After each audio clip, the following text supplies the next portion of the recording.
Hello po mga kapatid, isang pinagpalang umaga po sa ating lahat. Narito na naman po ako mga kapatid para mag-share sa inyo ng salita ng ating Diyos. Muli natin i-focus yung ating mga sarili, yung ating puso at isipan. Pero bago po tayo mag-umpisa, tayo po ay mananalangin muna. Samahan niyo po ako, magsiyo po tayo.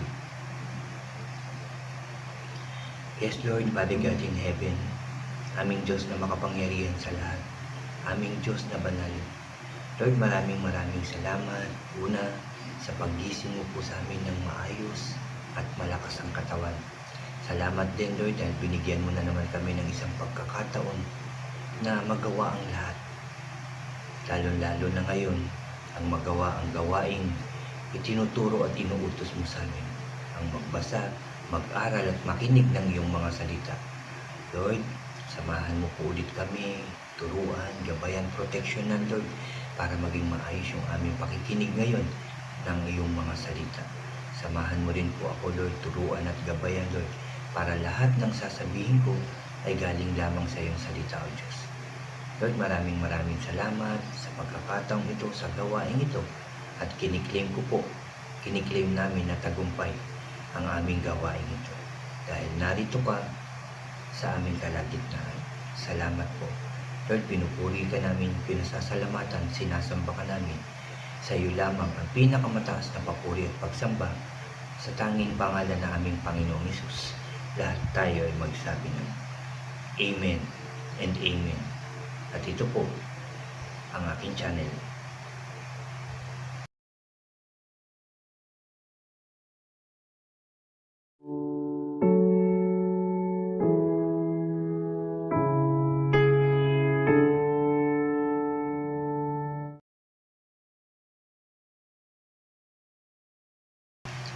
Hello po ulit mga kapatid. Ulitin ko lang isang pinagpalang umaga po sa ating lahat.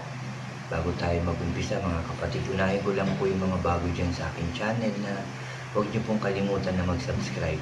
Paki-like and share niyo po ang aking mga videos at paki-click din po ang notification bell para lagi po kayong updated sa mga bago at iba ko pang i-upload. Salamat mga kapatid. Salamat po. Mga kapatid, ang aking i-share sa inyo ngayon dito po sa Ezekiel. Ang libro ni Ezekiel, chapter 28 po. Napakaganda nito mga kapatid. Makinig tayong mabuti dahil napakaganda ng sinasabi ng Diyos ngayong umagang ito para sa ating lahat. Mag-umpisa na po tayo. Ang aking i-share po ay dito nga po sa Ezekiel chapter 28 verse 1 hanggang 10 po. Makinig po tayo. Ito po ang sabi. Sinabi sa akin ni Lord, tao, sabihin mo sa hari ng Tyre na akong si Lord God ang may sabi nito. Sobrang yabang mo. Piling mo Diyos ka. Sabi mong para kang Diyos na nakaupo sa trono at naghahari sa gitna ng dagat. Nagpapanggap kang Diyos, pero tao ka lang at hindi Diyos. Tingin mo mas matalino ka kay Daniel at walang secret na matatago sa iyo. Matalino ka at magaling kaya ka yumaman. Sa galing mong mag-business, napalago mo ang kita mo dahil sa yaman mo, yumabang ka na. Dito sinasabi ng Diyos at pinararating sa atin yung pagiging mataas, yung pagiging mayabang ng mga tao. Parang talagang sa sarili na lang siya nakapokus. Talino ako, mayaman ako, may pera ako, para akong Diyos. At ito ang sinasabi dito sa Daniel chapter 28 verse 1 to 5 po yung aking unang binasa. Mga kapatid, at ito nga po palang verse na itong Bible na to ay Pinoy version po yung aking binasa. So dito nga sinabi yung pagiging mayabang ng isang tao na sinasabi nga dito na siya ay parang Diyos na parang nakaupo sa trono at naghahari dahil sa kanyang katalinuhan at kayamanan. At verse 6, Kaya ngayon, ito ang pinasasabi ni Lord God, since iniisip mong ka-level mo ang talino ng isang Diyos. Ipapaatake kita sa pinakasalbahing kaaway. Sisirain nila lahat ng magagandang bagay na nagawa mo dahil sa husay at talino mo. Papatayin ka nila. Grabe ang gagawing pagpatay sa iyo. Tapos itatapon ka nila sa gitna ng dagat. Pag nasa harap mo na yung mga papatay sa iyo, masasabi mo rin kayang Diyos ka. Ipapakuha nila sa yung tao, sabi rito, ulitin ko, ipapamukha nila sa yung tao ka lang at hindi Diyos.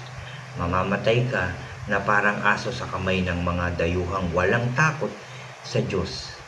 Akong si Lord ang may sabi nito. Salamat sa salita ng ating Diyos. Salamat sa pagkakabasa niya. Mga kapatid, alam natin ang lahat ng bagay may katapusan, may hangganan, at ang lahat ng meron tayo, bagay, kayamanan, ito ay nawawala. Maaring nasisira, kinakalawang. At kung mamamatay na ang isang tao, gaano ka man kayaman, ito ay hindi mo madadala kung saan ka pupunta. At maaari pa yung pag-agawan, pagsimulan ng gulo, away, di ba? Maaring manakaw pa kung yan ay alahas. Pero ang lahat ng yan ay hindi permanent dito sa mundo. At ang lahat ng kayamanan ay kaya yang bawiin ng ating Diyos. Kaya dito tinuturo sa atin, huwag maging mayabang, huwag maging mapagmataas. Huwag sasabihin na matalino naman ako, may pera naman ako, mayaman naman ako, malakas naman ako, kaya ko na ang lahat, kaya kong gawin ang lahat. At sabi nga dito, siya daw ay Diyos. Kaya ang sabi ng Diyos sa kanya, kaya ngayon ito ang pinasasabi ng Lord God, since iniisip mong ka-level mo ang talino ng Diyos, ipapaatake kita sa pinakasalbahing kaaway. Sinabi ng Diyos yan, mga kapatid. Verse 6 ng chapter 28 ng Ezekiel. Basahin nyo rin yan, mga kapatid.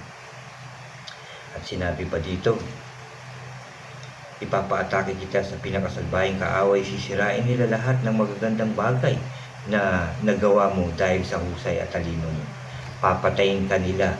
Grabe ang gagawing pagpatay sa iyo, tapos itatapon ka nila sa gitna ng dagat.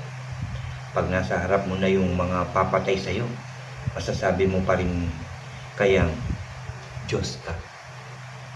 Ipapamukha nila sa yung tao ka lang at hindi Diyos. Mamamatay ka na parang aso sa kamay ng mga dayuhang walang takot sa Diyos. Ako si Lord. Ako si Lord God ang may sabi nito.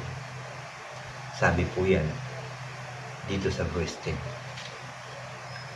Ulitin ko, lahat galing sa Diyos. Lahat bigay ng Diyos. Lahat gawa ng Diyos. Hindi tayo dapat nagmamalaki, nagmamataas, nagmamayabang. Marami nang nangyaring ganyan, mga kapatid. Alam ko marami na rin kayo nadinig, nalaman ng mga ganyang bagay na naging mayabang. Pero sa huli, ano ang nangyari? Bumagsak, nawala, naubos ang lahat, mga kapatid. Dahil yan sa kagagawan na rin ng tao. Dahil sabi nga dito, tayo ay mga tao lang. Hindi natin dapat ipinagmamayabangan lahat ng bagay na meron tayo. Dapat nga, kung mayaman ka, dapat nga magbigay ka, tumulong ka. Diba? Mayaman ka, dapat lalo kang maging mapagmahal sa iyong kapwa. Dahil yan ibigay ng Diyos at hindi mo yan madadala kapag ang tao ay namatay na. Yan ang tinuturo sa atin, mga kapatid, ngayong umagang ito. Kaya isip-isipin natin ang mga bagay na ating ginagawa, iniisip, sinasabi, kiniklik, kinikilos at yung mga bagay na ating pinaplano, dapat yan iniisip nating mabuti. Dapat yan pinaplano nating mabuti at dapat yan ay sinasabi natin sa Diyos, inilalapit natin, tinatanong natin sa Diyos, Lord, tama ba itong aking gagawin? Ito ba, Lord, ang plano mo sa akin? Lord, dapat ko ba itong itulong sa mga tao? Diba? Dapat talaga itulong sa mga tao kung sobra-sobra na yan. Kung minsan nga, alam nyo mga kapatid, mas mabuti pa kung minsan, yung mga taong sabihin natin na sapat lang ang kanilang pera, kanilang pagkain, pero nagiging mas mabuti pa sila kesa sa mayaman. Hindi ko sinasabing lahat ng mayaman hindi mabuti, pero alam natin na meron. Pero sinasabi ko mas mabuti pa kung minsan ang mga taong talagang sapat lang. Sabihin natin sapat lang ang kayamanan o ang pera o pagkain, pero nagagawa pa rin nilang tumulong. Diba? Kaya mas mabuti na sigurong wag akong payamanin ng Diyos para hindi ako yumabang. Huwag naman akong masyadong paghirapin ng Diyos para hindi siya masabihan na mananampalataya o ang hirap ng buhay, kawawa o walang makain, diba? Yung tama lang nawa ang gawin ng Diyos sa buhay ko at nawa yan din ang gusto niya. Yung tama lang, yung pagkain everyday, yung pambili, nakapag-aral yung mga anak, diba? Tapos walang sakit at karamdaman. Okay na, okay yun, diba mga kapatid? Kahit sapat lang ang pera, pero ikaw naman ay tumutulong, nagbibigay, mas mabuti na yun kesa sobra-sobra pero iba naman na ugali, pero masama naman ang ugali, pero mayabang naman, pero mataas naman, pero mandaraya naman, diba? So ang buhay dapat ay laging tama lang, hindi sobra at hindi kulang na kulang, kundi tama lang. Yan ang hilingin natin sa Diyos upang hindi rin tayo masabihan na nagkapera ka, yumaman ka, nagkaroon ka ng alahas, maraming bahay, pero yumabang ka naman, diba? Okay na lang ang simpleng buhay. At least lagi mong masasabi sa Diyos na salamat Lord dahil meron pa rin akong pagkain kahit na simple lang ang aming buhay, pero kami maayos, masaya, kaya kami lagi magpapasalamat. Kaya mga kapatid, yun ang dapat nating asamin, na maging maayos, tama, simple at tapat sa Diyos ang ating mga buhay. At ulitin ko, yan ang tinuturo sa atin ngayong umagang ito ng ating Diyos at ang aking shines nasa inyo. Ulitin ko ulit ang Ezekiel chapter 28 verse 1 hanggang 10 po. Naulitin ko lang, maging mabuting tao tayo una sa ating Diyos at sa ating kapwa. Yan ang tinuturo sa atin. Maging masunurin tayo sa ating Diyos. Yung maging mapagmahal, mapagpatawad, at maging mapagkumbaba tayo. At sigurado ko, hindi tayo pababayaan ng Diyos. Hindi tayo iiwanan. Amen and amen. Salamat sa salita ng ating Diyos na pinarating niya sa atin ngayong umagang ito. Salamat din mga kapatid sa pakikinig niyo palagi ng salita ng ating Diyos.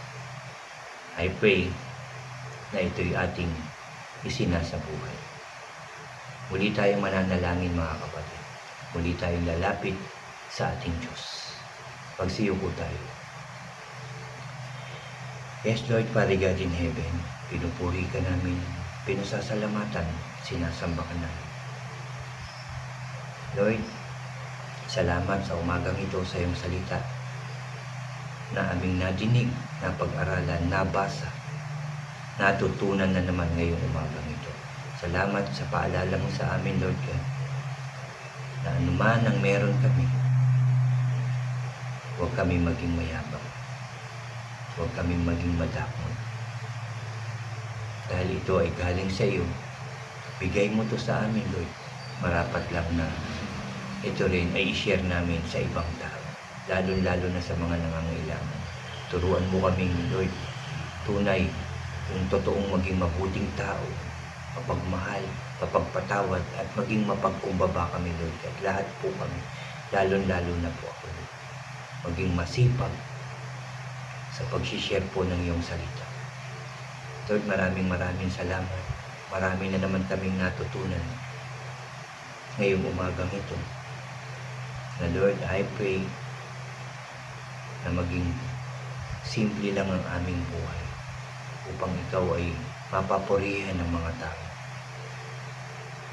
Lord, I pray ang bawat isa na nakapakinig ng iyong salita ngayong umagang ito, Lord, God, ay tunay na mabago. Sumunod sa iyong mga salita at isang buhay ito, Lord God. Lord, maraming salamat dahil ayaw mo kami mapahamak. Ayaw mo kami mamatay, Lord God, sa aming mga kasalanan. Gusto mo maging mabuting tao kami, maging masunurin sa iyo, at huwag nang gumawa ng kasalanan upang hindi kami mapahamak. Salamat po sa iyong pagmamahal, O Diyos. Salamat sa patuloy na pagbigay mo ng biyaya sa amin, kaligtasan sa amin, Lord God. Kahit na madalas kami nagkakasala sa iyo, pero nandyan ka pa rin pag humingi kami ng tawad, Lord. Pinapatawad mo kami. Pag humingi kami, Lord God, ng pagkain, binibigyan mo po kami. Pag binigay mo, and Lord, pag humingi kami ng kagalingan, pinagagaling mo po kami. Salamat po. Tunay na napakabuti mo po sa amin lahat, Lord. Salamat po, salamat. Salamat po, Lord. Salamat, Jesus. Salamat, Holy Spirit. Salamat. Dahil I believe sa pangalan ng Panginoon Jesus, magiging maayos, masaya, masagana at tagumpay ang aming buhay. At ang lahat ng tao ay susunod sa iyo, Lord. Magbabalik loob sa iyo, Lord, sa pangalan ng Panginoong Jesus. Maraming salamat po.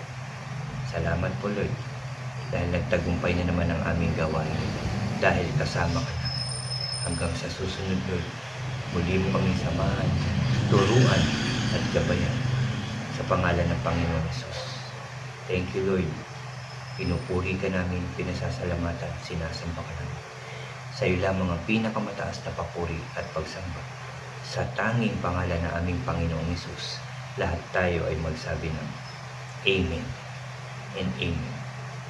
Amen po. Salamat sa Diyos dahil nadinig niya ang ating panalangin. Salamat din sa inyo mga kapatid. Lagi po kayong mag-iingat. God bless po sa inyong lahat. At God bless po sa ating lahat.